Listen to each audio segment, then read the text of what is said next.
Herkese merhaba, kanalıma hoş geldiniz. Bu videomda sizlere son zamanların trendi olan örgü yaka tarifi paylaşacağım. Gerçekten çok şık ve güzel bir çalışma. İnanılmaz da kolay bir yapımı var. Bunu örgüye yeni başlayanlar da eminim ki çok rahatlıkla yapabilir. Videoyu seyrettiğiniz zaman ne kadar kolay olduğunu sizler de göreceksiniz. Bu modeli yıllar öncesinde paylaşmıştım.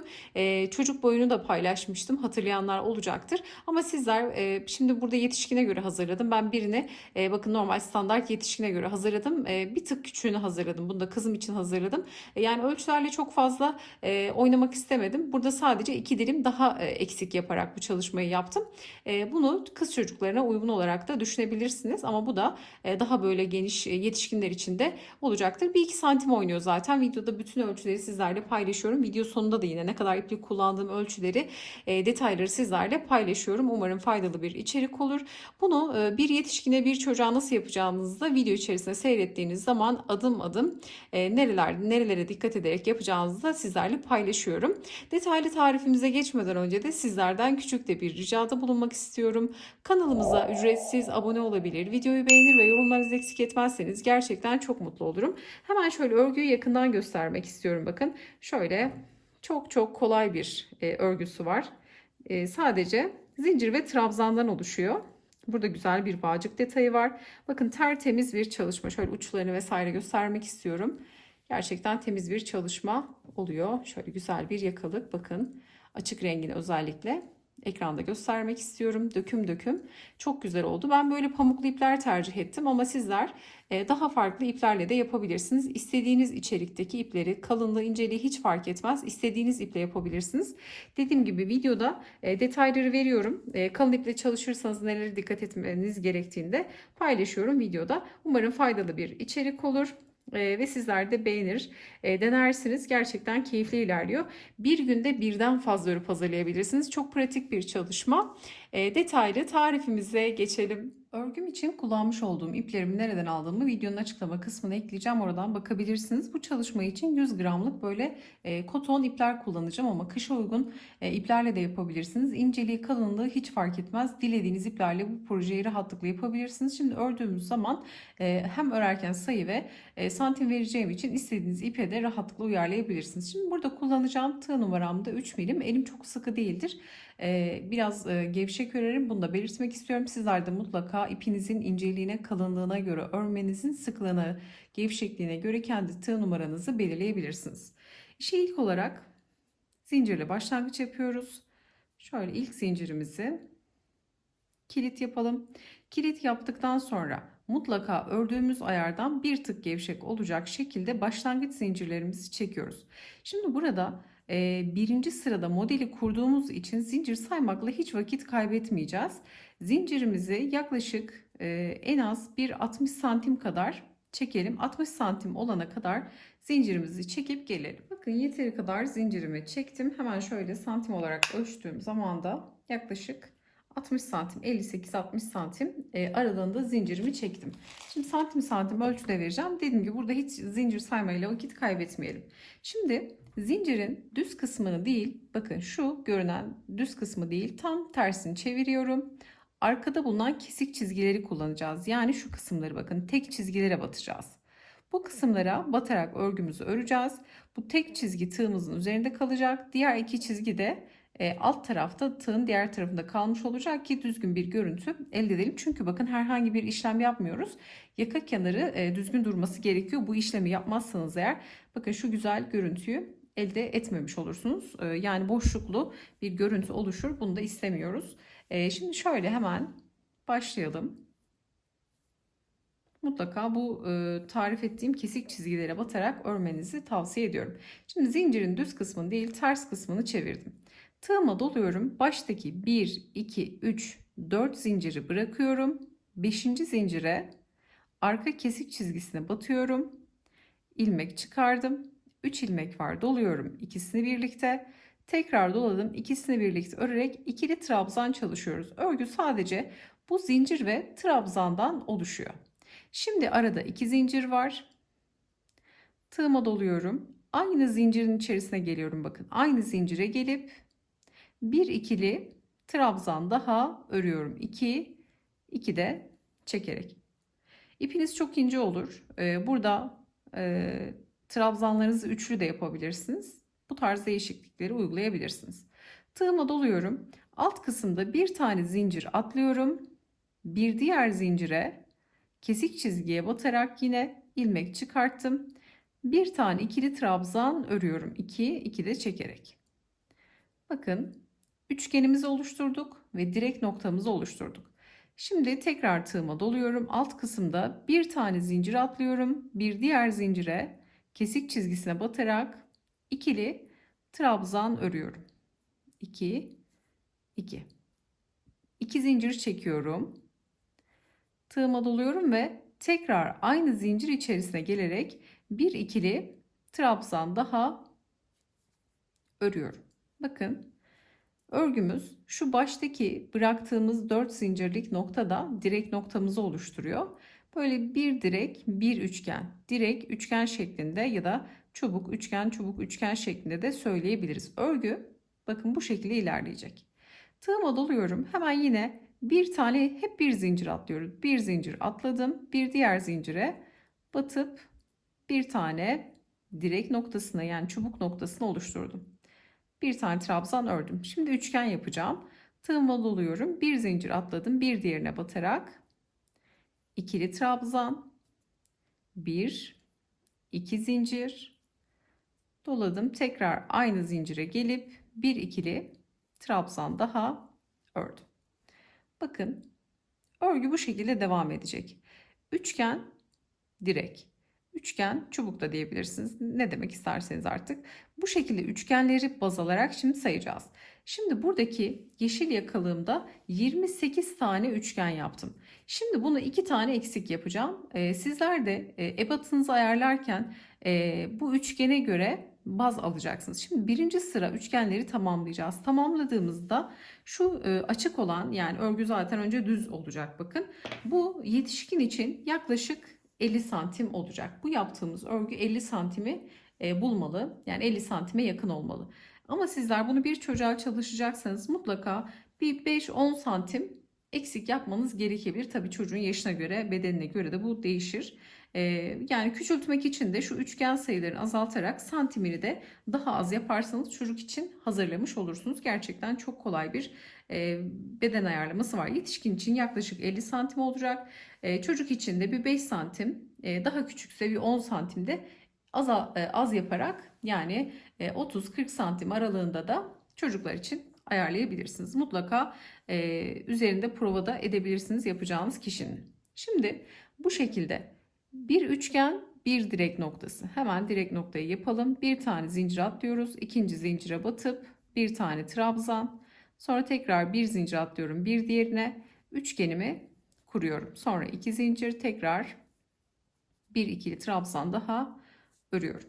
Bakın ilkin böyle düz olacak. Henüz yuvarlak hale gelmedi. Şimdi bu şekilde yeşil örgümde 28 tane yapmıştım. Bunu bir tık daha küçük yapmak istiyorum kızım için. 2 tane eksiltmem yeterli olacak.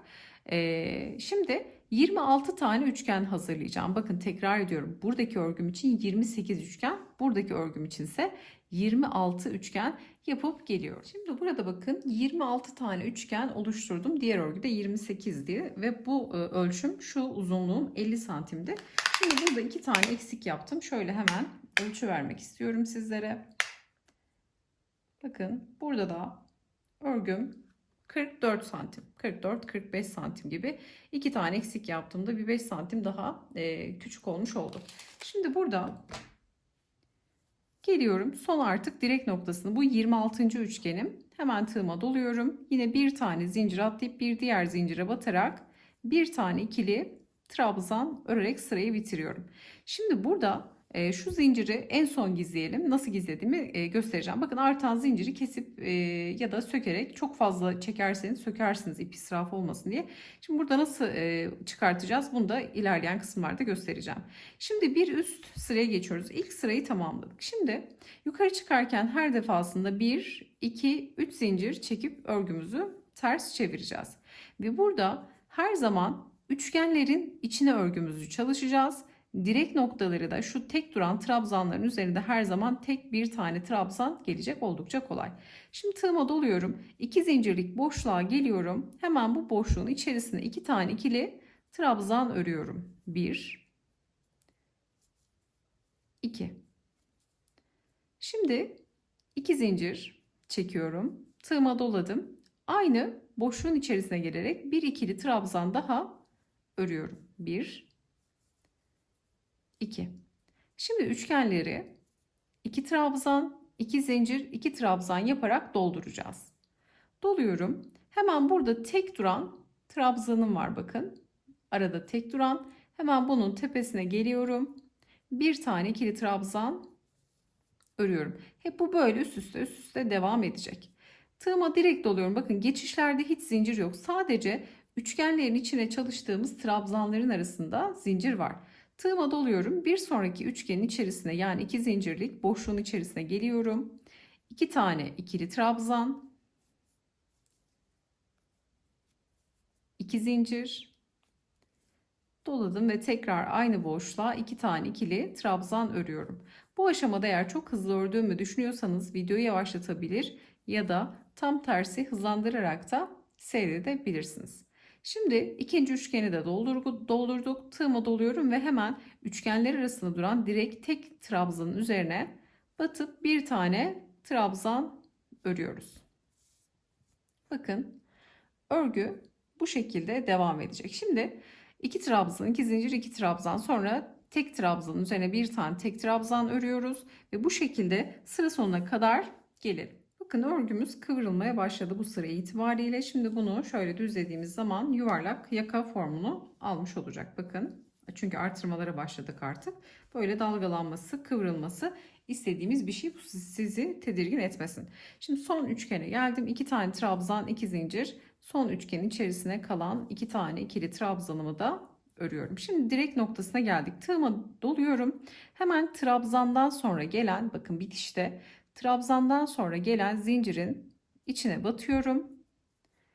İlmek çıkarıp ikili trabzanla bitiriyorum. Yani direk noktasıyla bitiriyoruz. Bakın, başlarken de yine burada 3 zincirle başladık. Bu 3 zinciri direk noktası kabul ediyoruz. Bitirirken de trabzanla bitirmiştik. Bu şekilde kenarlarımız böyle olacak. Şimdi yukarı çıkarken yine 3 zincirle yukarı çıkıyoruz. 1, 2, 3.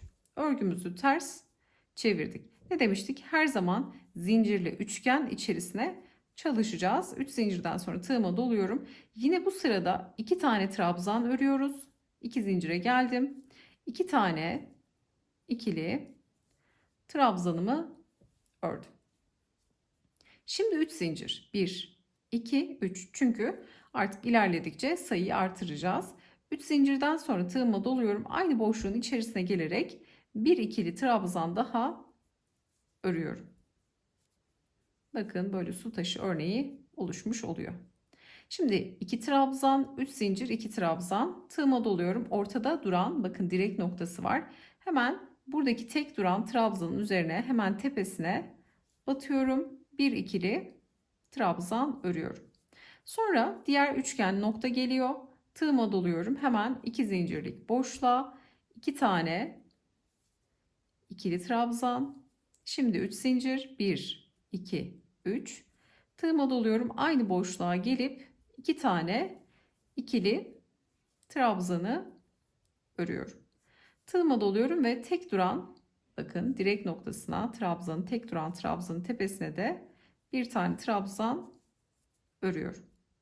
Şimdi bakın, 3. sıramızda bu şekilde ilerleyecek. Şimdi sıra sonuna kadar gelelim. Bir sonraki sırayı hemen tarif etmeye geçelim. Bakın, sıramızın sonuna geldik. 2 trabzan, 3 zincir, 2 trabzan ördük. Son üçgenimizin içerisine. Şimdi burada bitiş yapacağız. Ne yapıyorduk? En son ördüğümüz trabzandan sonra gelen zinciri, yani 1, 2, 3. zincire batıyoruz. İlmek çıkarttık ve ikili trabzanla sıramızı tamamlıyoruz. Bakın, kenar böyle muntazam, düzgün bir şekilde bitecek. Şimdi 3 zincirle yine yukarı çıkıyoruz. Örgümüzü ters çevirdik. 3 zincirden sonra tığıma doluyorum ve 3 zincirlik boşluğa gelip 3 tane ikili trabzan örüyorum. 1. Şimdi sayımız bir tane arttı. 2 ve 3. Bakın, trabzanı 3'e çıkarmış olduk. Şimdi 3 zincir, 1 2 3. Tığıma doluyorum ve yine aynı boşluğa gelip 3 tane ikili trabzan örüyorum. Sonra tek duran trabzanın üzerine gelip bir tane trabzan örüyorum. Bundan sonra bakın hep böyle devam edecek. 3 trabzan, 3 zincir, 3 trabzan. Şimdi bir sonraki zincirin 3 zincirin içerisinde de 3 trabzan, 3 zincir, 3 trabzan örerek sıra sonuna kadar ilerliyoruz. Şimdi bakın örgümüz oldukça dalgalandı bu noktada. Şimdi devam ediyoruz. Buradaki son üçgene de 3 trabzan, 3 zincir, 3 trabzanı ördüm. Trabzandan sonra gelen hemen 3. zincirin içerisine batıp bir tane ikili trabzanla sıramı bitirdim. Yine 1, 2, 3 zincir çekip örgümü çevirdim. Şimdi 3 trabzan, 3 zincir, 3 trabzan sırasını 3 kere tekrar edeceğiz. Yani toplamda bu sırayla beraber toplamda 4 sıra olmuş olacak. 3 trabzan, 3 zincir, 3 trabzan. Tığıma doluyorum. Bakın alt sırada yaptığım işlemi tekrar ediyorum. 3 zincire gelip hemen 3 tane ikili trabzanı örüyorum. 3 zincir. Aynı boşluğa 3 tane ikili trabzan. 2 ve 3. Sonra tek duran trabzanın tepesine geliyorum. Yine tek trabzanımı örüyorum. Bakın bundan sonra hep aynı. Şimdi tekrar 3 zincire geldim. 3 tane ikili trabzan. 1, 2, 3 zincir ve hemen 3 tane ikili trabzanımı örüyorum üçgenimin içerisine. Sonra direkt tek duran trabzanın tepesine batıp tek trabzanımı örüyorum. Ve bakın bu sırayı 3 kere tekrar edeceğim şimdi. Bu birinci, 2, 3 kere tekrar edeceğim. İlk baştaki ile beraber bu sıra 4 tane olmuş olacak. Yani 4 sırada 3 trabzan, 3 zincir, 3 trabzanı öreceğiz. Şimdi bakın kaçıncı sıradayız? 1, 2, 3, 4, 5. sıraya başladık. 6, 7 sırada aynı olmuş olacak. Şimdi tamamlayalım. Dediğim gibi. Bir sonraki aşamada birlikte devam edelim. Şimdi 7. sıramıza geldik. Bakın size tarif etmiş olduğum gibi üçlü trabzan sırasını 1, 2, 3, 4 sıra olacak şekilde tamamladık. Hep 3 trabzan, 3 zincir, 3 trabzan ördük ve şimdi 7. sıranın sonundayız. Bakın tekrar şöyle sayalım. 1, 2, 3, 4, 5, 6, 7. Şimdi son 3 tane trabzan ördükten sonra son 3. zincirin içerisine batıyorum. Yine ikili trabzanla aynı şekilde sıramızı bitiriyoruz. Şimdi yine 1, 2, 3 zincir çekip örgümüzü ters çeviriyoruz. Tığımıza doluyoruz. Şimdi buradaki trabzan sayısını 4'e çıkartacağız. Yine 3 zincirlik boşluğumuza batarak trabzanlarımızı örerek başlıyoruz. 1, 2, 3 ve 4. Trabzan sayısı 4'e çıktı. Şimdi 1, 2, 3 zincir. Yine 3 zincir arada. Yine aynı boşluğa geliyorum ve 4 tane ikili trabzan örüyorum. 1, 2, 3 ve 4. Bakın trabzan sayısını 4'e çıkartmış olduk. Tığıma doluyorum ve hemen buradaki tek duran trabzanın tepesine batarak ikili trabzan örüyorum. Bir sonraki 3 zincire gelip tekrar yine 4 tane ikili trabzan, 3, 4, 1, 2, 3 zincir. Tığıma dolayarak tekrar buraya 4 tane ikili trabzan grubunu örüyorum. 2, 3 ve 4. Şimdi 8. sıradayız. 4 trabzan, 3 zincir, 4 trabzan. Trabzan, tek duran trabzanın olduğu noktaya yine bir tane trabzan ve 4 trabzan, 3 zincir, 4 trabzanla sıra sonuna kadar geliyor. 8. sıramızın sonuna geldik. 4 trabzan, 3 zincir, 4 trabzanla sırayı tamamladık. Şimdi yine 3. zincire batıp son ikili trabzanımızı örüyoruz. 1, 2, 3 zincir çekip örgümüzü çeviriyoruz. Şimdi burada bakın sizler sayıyı daha az daha fazla yapabilirsiniz. Burada ben trabzan sayılarımı bu şekilde ayarladım.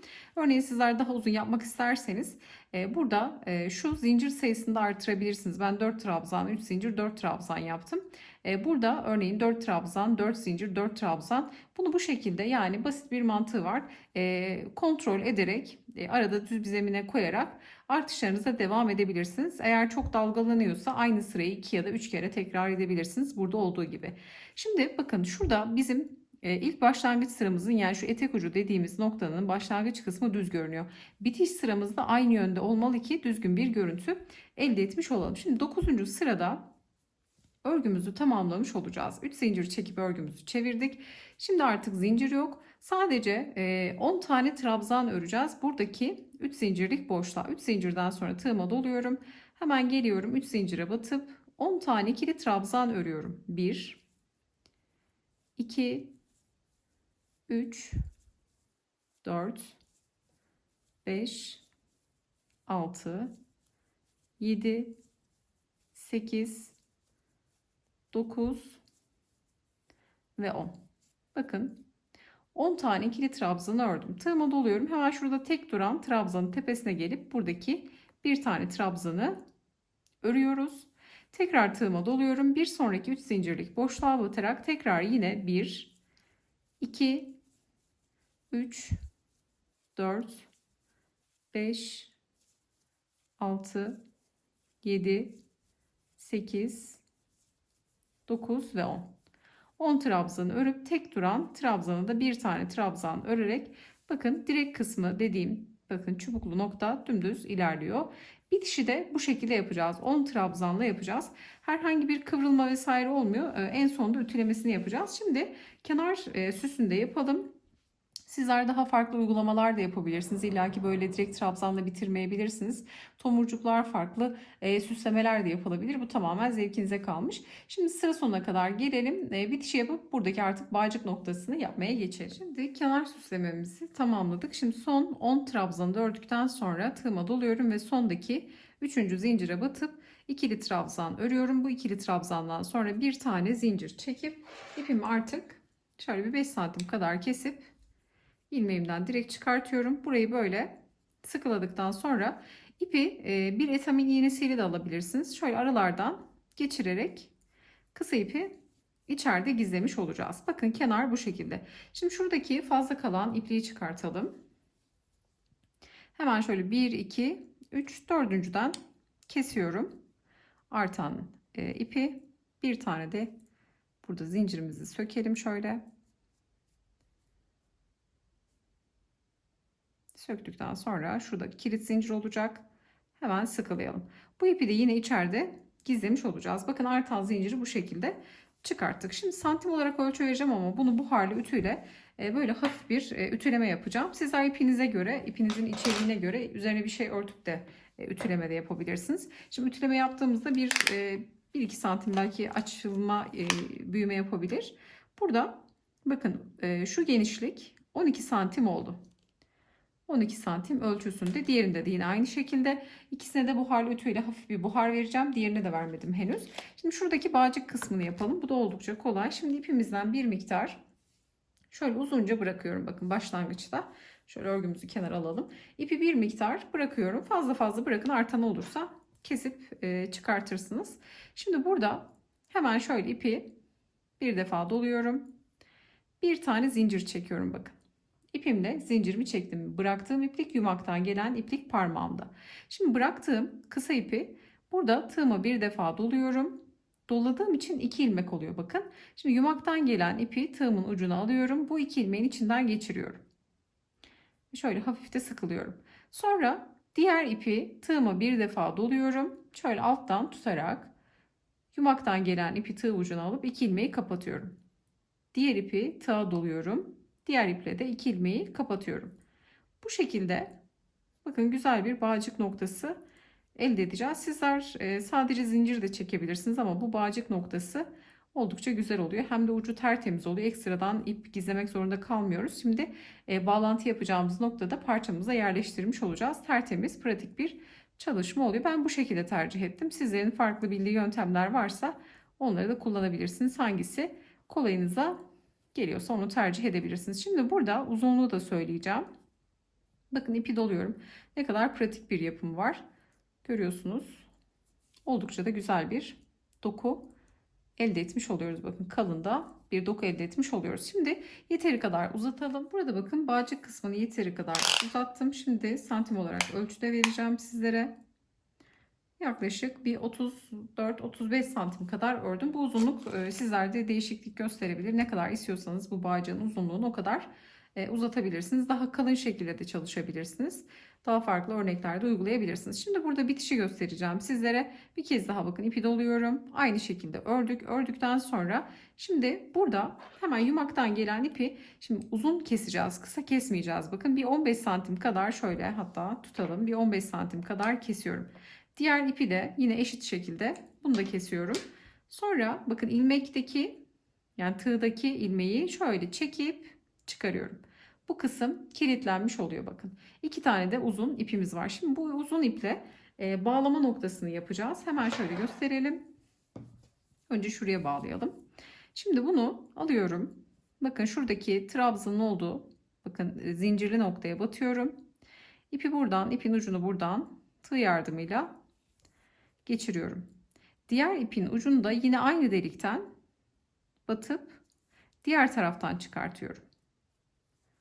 Bakın şu uçtan geçirdim. Sonra öndeki ipi şu ara geniş boşluktan arkaya alıyorum. Bir defa bakın burada düğümleme yapıyorum. Bir, sağlam olsun derseniz iki tane de yapılabilir. Şöyle bir, hatta iki yapalım. İki kez düğümledim. Şimdi bu ipi daha pratik olması için hemen bir etamin iğnesi alacağım. Şöyle bir etamin iğnesi kullanacağım. Diğer kısa ipi de aynı şekilde gizlemek için. Ama öncelikle şu bağcık noktasının iplerini güzelce gizleyelim. Hem sabit hale getirelim. Bakın burada iki kere düğüm yaptıktan sonra iç taraftan şöyle bağcığın olduğu noktaya batıyorum. İpi geçirdim. Önden tekrar bakın aynı noktadan, fakat ipliğe batıyorum ki daha sağlam tutsun diye buradan geçiriyorum. Sonra bu ipi şöyle ara noktalardan, aynı yerden değil, şöyle ara kısımlardan geçirerek içeri doğru gizleyeceğim. Şöyle trabzanların olduğu kısımdan, ters kısımdan, içeriden İpi güzelce gizleyip fazla kalan ipi de kesip çıkartacağım. Diğer iple de aynı işi yapacağım. Bu kısa kalan ipi de içeride etamin iğnesiyle gizlemiş olacağım. Bakın bağcık kısmını bu şekilde yapıyoruz. Tertemiz bir görüntü oluyor. İçeride yani birleştirmesi de kolay oluyor. Diğer parçayı göstereceğim şimdi. Bakın bunu tamamladık. Bunu 26 üçgenle tamamlamıştım. Şimdi şöyle diğer kısmı da burada yaptığım gibi birebir aynı işlemi yapacağım ve şöyle bir görüntü elde etmiş olacağız. Bakın. Tertemiz bir görüntü oluyor. İki tarafı da bu şekilde yapıp sonra da bağcık kısmını hazırlamış olacağız. Şimdi ben bu şekilde fiyonk yapıyorum. Sizler yani kadife fiyonklar yapmak için böyle kadife kurdeleler kullanabilirsiniz. Daha farklı bağcık noktalarını daha farklı şekilde yapabilirsiniz. Tamamen zevkinize kalmış. Bu kısmı biraz daha hareketlendirebilirsiniz. Şimdi burada iki parçayı da şimdi bağcık kısımlarını tamamlayıp buharlı ütüyle hafif bir ütüleme yapacağım. Ütülendikten sonraki halini hemen sizlerle paylaşmak istiyorum. Örgümüzün bağcık kısmını tamamladık ve buharlı ütüyle hafif bir buhar verdim. Daha güzel kendini gösterdi buharlı ütüden sonra. Şimdi bakın buradakini 28 üçgenle yapmıştım. Buradakini 26 üçgenle yapmıştım. Şimdi burada örgümüzün çapı 38 santim, diğerinde ise 40 santim oldu. Burada 28 üçgen kullanmıştım. Yani 2 santim daha geniş oldu çapı. Bunun ise 2 santim daha kısa oldu. Şu genişliği zaten söylemiştim. 12 santim ölçüsündeydi. Bunun da yine ölçüsünü verdim. Başlarken sizler sayıyı azaltıp yani çoğaltabilirsiniz. İpiniz kalınsa bu ölçülerde bir çalışma yapmak istiyorsanız kalın iplerle sayıları daha az tutabilirsiniz. Başlangıç üçgen sayılarını yine sıra sayılarıyla da istediğiniz gibi oynayabilirsiniz. Mantığı çok kolay. Video içerisinde zaten nasıl yaptığımızı sizlerle paylaşmıştım. Bakın bunu ben böyle kızıma hazırladım. Bunu da kendime hazırladım. Geniş istediğim için. Tabii sizler kendi yani bunu ördükten sonra üzerinize prova ederek de ne kadar öreceğinizi rahatlıkla göreceksinizdir. Prova yaparak da bu tarz bir çalışmayı çok rahatlıkla yapabilirsiniz.